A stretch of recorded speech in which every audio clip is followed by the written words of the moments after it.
Hi friends, welcome back to my channel. இன்றைக்கி வந்துட்டு ஈவினிங்லேருந்து நான் வீடியோ வந்து ஷூட் பண்ணியிருக்கேன். அதுலேருந்து நான் ஸ்டார்ட் பண்ணுறேன். இன்றைக்கி வந்துட்டு நம்ம நாகூர் தான் போயிட்டுருக்கோம். ஸோ நாகூர் தர்கா இன்றைக்கி வந்துட்டு ஹந்திரி கொடியேற்ற வந்துட்டு ஸ்டார்ட் ஆகிருக்கு. ஸோ அதுக்காக நாங்கள் எல்லோரும் ஃபேமிலியாக போயிட்டுருக்கோம். ஃபர்ஸ்ட் டைம் வந்துட்டு நான் ஹஃபி அந்த மாதிரி வெளியில் தூக்கிட்டு போய் காட்ட போகிறேன். ஸோ நைட்டு தான் இந்த மாதிரி தான் இந்த நாகூர் தர்காவில் செம்ம ஃபேமஸ்ஸு. ஹந்திரி, சந்தனக்கூடு இந்த மாதிரி செம்ம ஃபேமஸாக இருக்கும். ஸோ இது வந்துட்டு கொரோனா கோவிட்னால 2 வருஷமாக இல்லை. ஸோ அதுக்கப்புறமா தான் இப்போ எடுத்திருக்காங்க. ஸோ அன்னைக்கு வந்துட்டு ரொம்பவே சூப்பராக இருந்துச்சு, செம்ம ஜாலியாகவும் இருந்துச்சு. ஸோ வருஷெல்லாம் வந்துட்டு இது வந்துட்டு கப்பலில் வந்து டெக்கரேட் பண்ணி இந்த மாதிரி டெக்கரேட் பண்ணி வந்து வரும் ஒவ்வொரு. அப்புறம் கூடு வரும், அதுக்கப்புறம் மனோரா அந்த மாதிரி ஒன்று சொல்லுவோம். இந்த மாதிரி வந்துட்டு நல்லா வேடிக்கைலாம் பார்த்துட்டு ஹஃபியும் நல்லா பார்த்தா. பட் ஆனால் ட்ரம்ஸ்லாம் நல்லா நிறையா சவுண்டு அதிகமாக இருக்கவும் கொஞ்சம் அழுக ஆரம்பிச்சிட்டா. ஸோ இந்த மாதிரி கூடெல்லாம் வரும். இது 2 வருஷமாக இல்லை. ஸோ இதுக்கு இப்போ தான் வந்துட்டு எடுத்திருக்காங்க.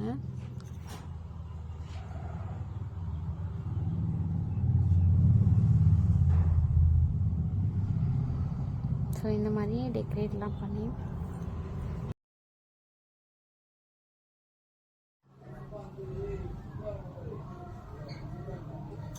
ஸோ அதுக்கப்புறமா நிற்க முடியல. ஹஃபி வந்துட்டு சவுண்டெல்லாம் கேட்டு அழுக ஆரம்பிச்சிட்டா. இப்போ தர்கா உள்ளாரையும் போகவே முடியல. அது கிட்ட வந்துட்டு அப்புறமா கொடியேற்ற ஸ்டார்ட் பண்ணிடுவாங்கன்ட்டு ரொம்ப இதாகிட்டு ஹஃபியும் வந்துட்டு நல்லா வேடிக்கை பார்க்க ஆரம்பிச்சிட்டா. ஸோ இங்கே வந்து கொஞ்சம் அழுகாமல் தான் அமைதியாக இருந்துகிட்டு இருந்தா. ஸோ அதுக்கப்புறம் நாங்கள் கிளம்பி வந்தாச்சு. ரொம்ப டயர்டாச்சு, அதை ஷூட் பண்ணவே முடியல. நெக்ஸ்ட் டே மார்னிங் வந்துட்டு இப்போ தான் மேடம் எந்திரிக்கிறாங்க.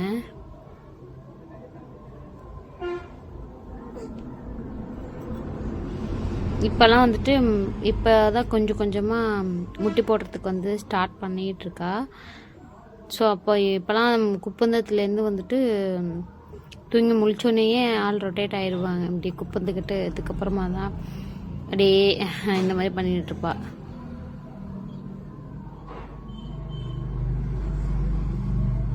ஸோ அதுக்கப்புறமா எல்லாம் பண்ணிவிட்டு அவங்களுக்கு ட்ரெஸ்லாம் மாற்றி விட்டுட்டு கொஞ்சம் நேரம் வச்சு விளாண்டுட்டு இருந்தோம். ஸோ அதுக்கப்புறமா கொஞ்சம் நேரம் வச்சு விளாண்டுட்டு வச்சுருந்தேன். ஸோ இன்றைக்கும் வந்துட்டு சிக்கன் பிரியாணி தான், அதோட ரெசிபி தான் பார்க்க போகிறோம். நான் கொஞ்சம் அதுக்கு தேவையான வந்து வெங்காயம், தக்காளி, பச்சை மிளகா, மல்லிபெல்லாம் கட் பண்ணி வச்சுக்கிட்டேன். ஸோ ஈஸியாக தம் பிரியாணி எப்படி போட்டிருந்தாங்க, நீங்கள் ஃபுல்லாக வீடியோ ஸ்கிப் பண்ணாமல் ஃபுல்லாக பாருங்கள். ஸோ ஃபஸ்ட்டு வந்துட்டு நான் ஒரு பேனில் வந்துட்டு நான் வந்து எண்ணெயை விட்டு வெங்காயம் வந்து லேசாக வதக்கி எடுத்துக்க போகிறேன். இது வந்து மேலே தூவுறதுக்காக. இதில் தான் இந்த பெரிய எண்ணத்தில் தான் நம்ம வந்துட்டு பிரியாணி செய்ய போகிறோம். இதில் வந்துட்டு கொஞ்சோண்டு ஏலக்காய், பிரியாணி இலை, பட்டை, கிராம்பு, ஸோ எல்லாத்தையும் வந்துட்டு நான் இதில் போட்டுக்கிறேன். அப்புறம் கொஞ்சமாக வெங்காயம், ரொம்ப வேணால் கொஞ்சமாக வெங்காயத்தை எடுத்து வதக்கிட்டு அதில் வந்துட்டு கட் பண்ணி வச்சுருக்க தக்காளி, பச்சை மிளகாய் எல்லாத்தையும் நம்ம சேர்த்து நல்லா வதக்கி எடுத்துக்கணும். தக்காளி நல்லா வதங்கணும். அந்த சைட் வந்துட்டு கொஞ்சமாக மேலே பிரியாணி முடிஞ்சதுக்கப்புறமா டெக்கரேட் பண்ணுறதுக்காக வெங்காயம் வந்துட்டு வதக்கிட்டு இருக்கேன். இதில் வந்து இப்போ நம்ம குவான்டிட்டிக்கு ஏற்ற மாதிரி நம்ம இஞ்சி பூண்டு பேஸ்ட் வந்துட்டு ஆட் பண்ணிக்கலாம்.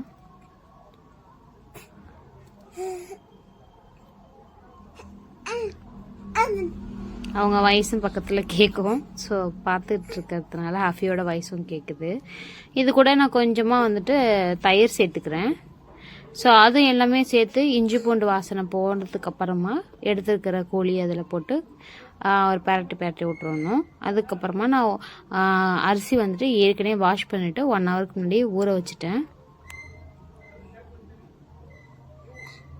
ஸோ இப்போ அரிசி நல்லா ஊறினதுக்கு அப்புறமா இதில் வந்துட்டு நான் ஜீரகத்தூள், மிளகுத்தூள், கறி மசாலா தூள் இது எல்லாத்தையுமே நான் ஒரு ஸ்பூன் கிட்ட ஆட் பண்ணிக்கிறேன். மஞ்சத்தூள் மட்டும் 1/4 ஸ்பூன் போல் எடுத்துக்கணும். இதுக்கு வந்து பெப்பரு. ஸோ காரத்துக்கு ஏற்ற மாதிரி நீங்கள் சேர்த்துக்கோங்க.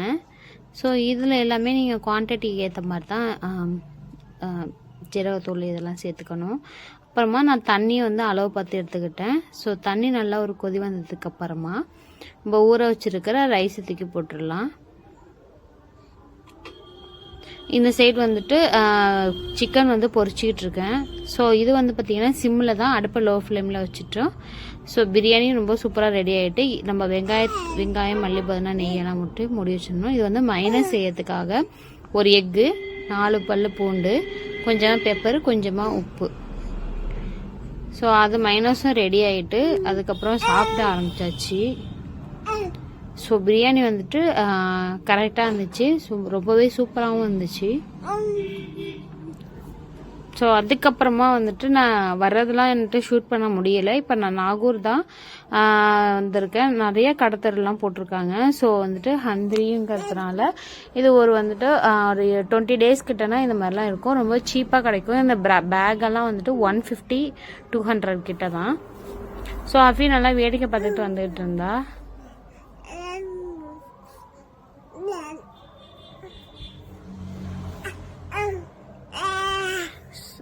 இது வந்துட்டு நான் ஹஃபிக்கு வந்து இந்த மாதிரி ஸ்டோன் வச்ச பேங்கிள் இருக்கான்னு பார்த்தேன். பட் ஆனால் எங்கேயுமே கிடைக்கவே இல்லை. அந்த மாதிரி ஸ்டோன் வச்சு கல் வச்சது இந்த மாதிரி டிசைன் வச்ச பேங்கிள்லாம் அவ சைஸுக்கு எங்கேயுமே கிடைக்கவே இல்லை.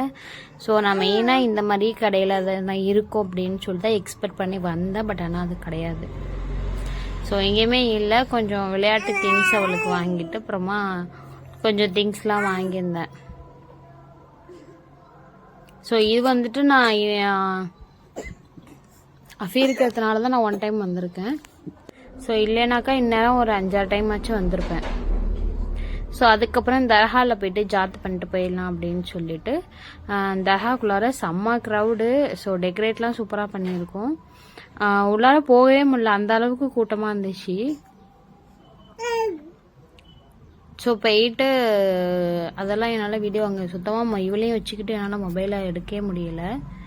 ஸோ இது வந்து பேக் சைடு வழியாக வந்துட்டு ஃப்ரண்ட் சைடு வந்துடலாம். ஸோ வந்துட்டு அதுக்கப்புறம் கொஞ்சம் நேரம் நின்றுட்டு ஸ்வீட்லாம் வாங்கிட்டு கிளம்பியாச்சு.